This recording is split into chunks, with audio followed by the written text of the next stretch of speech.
That's where I'd like to welcome in my first guest, Kobi Karp. Kobi is an award-winning architect, and he owns the Kobi Karp Design and Architecture firm I believe you're in Miami, Florida, right, Kobi?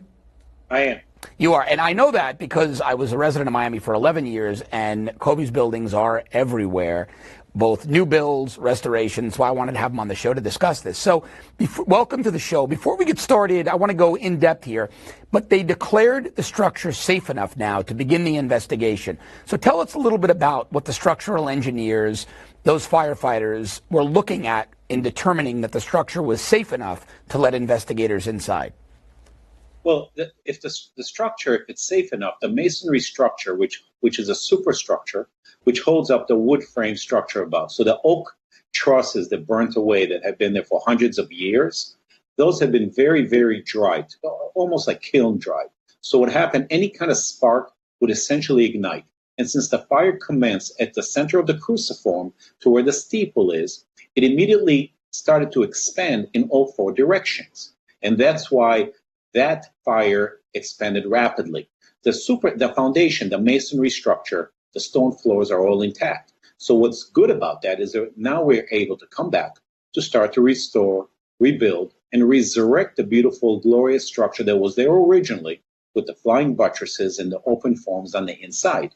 That space on the inside and on the outside of how the cathedral sits in the middle of the river, it's just open space, is a very glorious space, both inside and outside. It gives us now an opportunity to come back and put it all back together as it originally was a couple of days ago.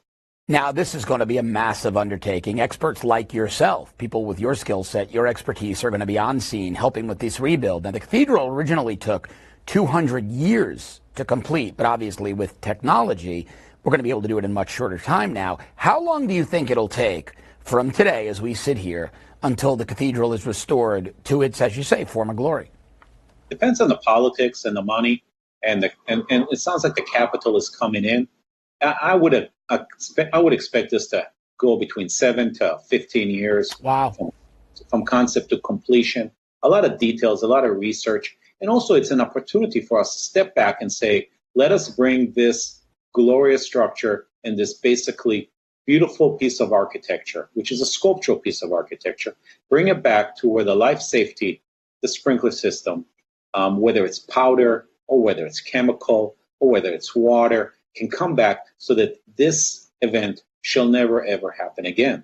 And really, it beckons the main question is what other structures in Paris and or any other city throughout the world is in this condition and has this potential liability, as you mentioned, somebody potentially flickering a cigarette, which can cause this huge damage and create this event. The materials here, which are glorious materials, whether it's the lead glass, whether it's the lead roof, those kind of items essentially melt away with the fire. Right. And due to the wood structure that has been there for hundreds of years and has had the opportunity to basically to kiln dry itself, any kind of spark, any kind of fire would set it off. This is a very dangerous situation. So, Kobi, let me ask you about that, because originally there was 52 acres of forest were used to harvest the timbers to build the cathedral. Now, with this rebuild, are they going to probably use less flammable material in the areas that you can't see, maybe wood for decorative purposes in the visible areas, but behind the walls, steel or some other material? That is a very, very good question. And that's where dialogue and debate will come back and forth. Some people will want to build as it was originally built. And some people will say, no, let us build it with the new materials that we do have available and do the cladding. And that kind of a thought process is where debate will go back and forth. And just like the Sistine Chapel was refinished and brought up, some people found the coloration to be a bit too strong. And some people wanted to come back as though it was a couple of days ago. So it's a very interesting time that we live in. It's a very exciting time. But ultimately, the rebuilding of this cathedral is going to be a step-by-step process. And the finishes and the materials will resemble very much as it was a couple of days ago. But that behind, what you will see behind, is a very good question. It may be substantially different. What would you like to see? You've done, like I mentioned, you built a lot of new buildings. Your name, if you drive through Miami, where there's still a lot of construction going on, there are Kobi Karp signs everywhere. So you're really the right person to ask about this, but you've done some renovations of older structures as well. If you were the person making the decision, which way would you go? Would you use original materials or the newer, less flammable? I would use the original materials, and I would find ways, whether it's a sprinkler or whether it's fireproofing or whether it's means and method for the materials to be protected. That's what I would use. I would make sure, I like to build it back the way it originally was. So when people walk up in the trusses, I was an architecture student in 1986. I sketched this cathedral exactly March 27 of 1986. For me, it's amazing that 30 years almost later, I'm sitting here and talking to you about it.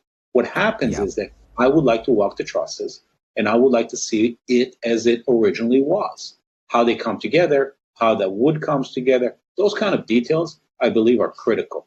And I believe that we do have the technology and the means and method today to protect those materials. And that's what we should strive to do. So let me ask about that, because there have been, and I'm not implying that in this case, but in the past, people have been arrested for terror threats against the cathedral. 13 million visitors a year come through the cathedral. So why do you think there was never a fire system integrated into this building? That's a very good question. I don't know the answer to your question. I'm sure it will come to the forefront. Sure. But we have that similar condition in multiple other structures, in Rome, obviously in Paris and London, right? There are other museums and other locations, both public and private buildings, that need to be looked at very, very carefully. We in the United States have looked at them. We work in Abu Dhabi. We have done projects throughout the world.